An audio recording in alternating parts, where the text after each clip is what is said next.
400 milhões de reais no Ryan, é isso mesmo que a gente tá vendo aí, né, meu amigo? Aqui no site meuvascão.com.br a gente apurou a situação, tá? Dessa renovação da joia, que tá jogando muito nos últimos jogos, tá? O Vasco deu passos importantes aí pra poder renovar esse contrato com o Ryan até o final de 2028. O Pedrinho vem encabeçando aí essa situação, né? Pra lidar com essa iniciativa. Inclusive, eu vou falar um pouco aqui da minha opinião sobre como o Vasco vem tratando nos últimos anos aí as joias, né?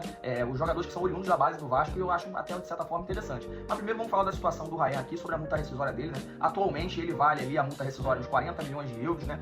A questão de renovar esse contrato seria uma forma também de blindar o atleta, né? Pela questão da valorização que ele ainda pode alcançar, e aí a multa rescisória deve ser levada por volta ali de 60 a 70 milhões de euros, o que daria 372 a 437 milhões de reais. É um dinheiro pesado, é basicamente metade de um aporte aí da 777, para você ter uma noção aí de como essa valorização do atleta é muito importante, né? A gente também tá visando ali, talvez, uma possível convocação do jogador, né? Por que não? A seleção brasileira tá fazendo amistosos aí, pode testar outros jogadores, e o atleta vem jogando bem, o Ryan vem performando bem nos últimos jogos, né? Além disso, é claro, uma postura firme pro mercado, porque tanto o Vasco quanto a staff do jogador não quer barganhar o preço dele, não vai negociar com clubes que querem pagar menos do que a multa rescisória estipulada. Então isso seria também uma forma de valorizar cada vez mais o passe do atleta, e uma venda futura aí que muito provavelmente deve ocorrer, tanto a staff quanto o Vasco conseguir faturar uma bolada milionária, né? A gente tá vendo ali também algumas situações que o clube também quer evitar a situação de se tornar um outro Endrick, né, o Ryan, ou um outro Vitor Roque, né? Isso até foi citado, inclusive,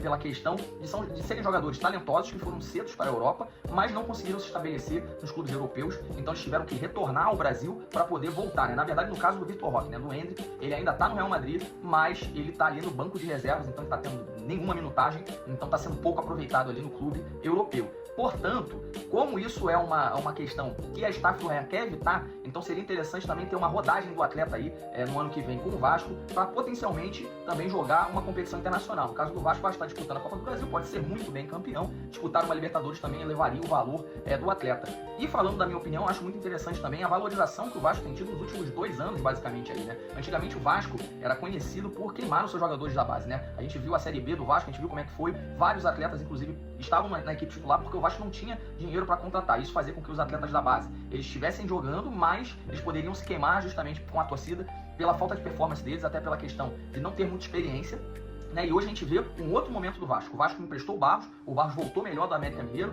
o Vasco vem emprestando vários jogadores aí, até vendendo alguns que não vão ser utilizados e querem mais minutagem, mas a valorização da base passa por esse momento aí com a gestão Pedrinho, né? E com a direção de Admar Lopes. E você, o que você acha dessa situação no Vasco? Se inscreva no canal para mais conteúdos como esse.